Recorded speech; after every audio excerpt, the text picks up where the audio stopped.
mahindi yako ukaliota ukaona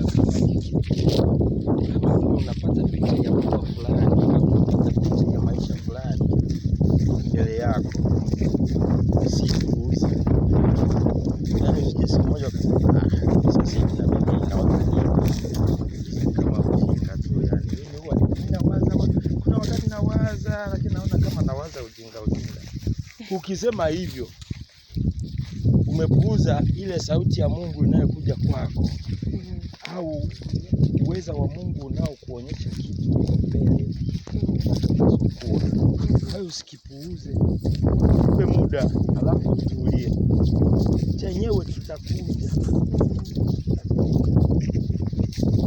Kwa hiyo mimi nilijikuta ile neno la kusema kipimo unachopima ndicho utakachopimiwa, kikajaa kikamwagika, kikasukwasukwa na kumwagika. Ndio hapa, ndio hapa. Mimi niliomba ekari 10, Mungu akaleta mpaka 100, mpaka 150. Nikapima 127, nyingine nikasema sizipime, zitabaki hapo tu. Hizo ni za kumwagika.